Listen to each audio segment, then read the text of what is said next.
দিকে দুপুর 12টার দিকে দেশে ফিরছেন বিএনপির ভারপ্রাপ্ত চেয়ারম্যান তারেক রহমান। এরপর রাজধানী 300 ফিটে নেতাকর্মীদের উদ্দেশ্যে সংক্ষিপ্ত বক্তব্য দিবেন। সেখানে আছেন আমাদের সহকর্মী সম্রাট আনোয়ার। বিস্তারিত জানতে সরাসরি যুক্ত হচ্ছি তার সঙ্গে। সম্রাট, আপনি তো আছেন সেখানে, আমরা জানি রাত থেকেই কিন্তু নেতাকর্মীরা সেখানে উপস্থিত হচ্ছেন। এখন সারা দেশের বিভিন্ন প্রান্ত থেকে নেতাকর্মীরা ঢাকার উদ্দেশ্যে রওনা হচ্ছেন। এই মুহূর্তে কি অবস্থা জানাবেন? বছর পর বিএনপির ভারপ্রাপ্ত চেয়ারম্যান তারেক রহমান দেশে ফিরছেন এবং সেই দেশে ফেরাকে কেন্দ্র করে তৃণমূলের নেতৃবৃন্দ থেকে শুরু করে যারাই আছেন বিএনপি এবং এর অঙ্গ সংগঠনের যারা নেতৃবৃন্দ, তাদের মধ্যে উৎসাহের কোনো কমতি নেই।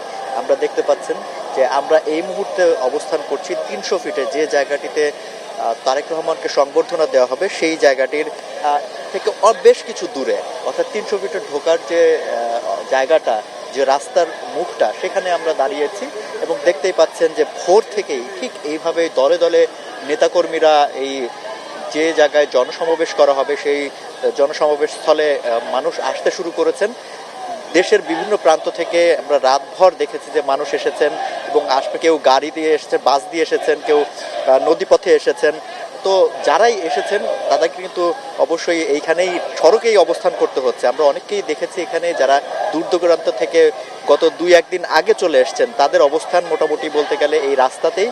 এবং যে পরিমাণ এখানে ঠান্ডা আমরা দেখতে পাচ্ছি যে সকাল থেকে সূর্যের কোনো দেখা নেই এবং এই শীত উপেক্ষা করেই মূলত এই নেতাকর্মীরা এই সড়কে অবস্থান নিয়ে আছেন। এবং তাদের সঙ্গে যারা কথা বলছিলাম, যে তারা বলছে যে কিছুটা ভোগান্তি থাকলেও যেহেতু তাদের দলের ভারপ্রাপ্ত চেয়ারম্যান এতদিন পর দেশে ফিরছেন এবং তাদের সামনে নেতৃত্বের দেবেন, সেই বিষয়টিকে তারা মাথায় রাখছেন এবং বলছেন যে এই সুযোগ তারা হয়তো বারবার পাবেন না এবং এই কারণেই এই দীর্ঘ সময় পর যেহেতু এই আগমন, আজকের দিনের আগমন, সে কারণেই তারা একদম যেভাবে পেরেছেন, তারা যখনই সুযোগ পেয়েছেন তারা চলে এসেছেন এবং তাকে প্রথম যে দেশে ফেরা অর্থাৎ প্রত্যাবর্তন তারেক রহমানের, সেই প্রত্যাবর্তনের দিনেই মূলত স্বাগত জানানোর প্রচেষ্টা তারা নিয়েছেন। এবং এ কারণেই আমরা দেখেছি যে ঢাকার রাজধানীর বিভিন্ন পয়েন্টের, বিভিন্ন ওয়ার্ডের যে নেতৃবৃন্দ, তারাও এখানে বিভিন্ন পয়েন্টে তারা অবস্থান নিয়েছেন।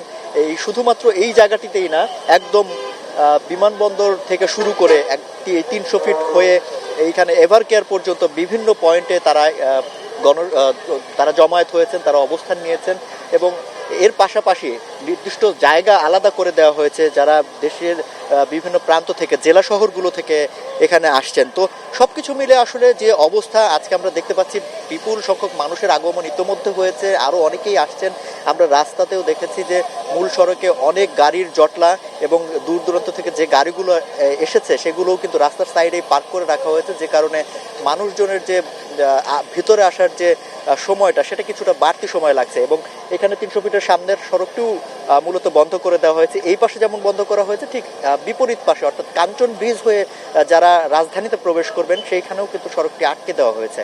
অর্থাৎ এই যে জনসমাবেশ, সেই জনসমাবেশকে কেন্দ্র করে এখানকার যে ব্যবস্থাপনা সেটি যেমন রাখা হয়েছে, আমরা দেখেছি যে আইন শৃঙ্খলা রক্ষাকারী বাহিনীর পক্ষ থেকেও এখানে নানাবিধ কার্যক্রম চলমান রয়েছে। কিছুক্ষণ আগে আমরা এখানে দেখেছি যে সেনাবাহিনীর টহল টিম এখানে এসে টহল দিচ্ছেন, পাশাপাশি তাদের সাথে ছিলেন বিজিবিরও টহল টিম। এখানে আমরা দেখেছি সোয়াট টিমের যে সদস্যরা যে গাড়িগুলো ব্যবহার করে সেগুলো এখানে এনে রাখা হয়েছে। তো সবকিছু মিলে আসলে কোনো ধরনের বিশৃঙ্খলা যাতে এই প্রত্যাবর্তনের যে আয়োজন সেটাকে কেন্দ্র করে না হয়, সে বিষয়ে অন্তর্বর্তীকালীন সরকারের পক্ষ থেকে যে ধরনের পদক্ষেপ নেওয়া দরকার এবং বিএনপির পক্ষ থেকে যে সুযোগ সুবিধাগুলো চাওয়া হয়েছিল সেগুলো সরকারের পক্ষ থেকে নিশ্চিত করা হয়েছে বলে এর আগেও জানিয়েছিলেন এবং আমরা আজকে সকালে অন্তত সেই জিনিসগুলোই দেখতে পাচ্ছি।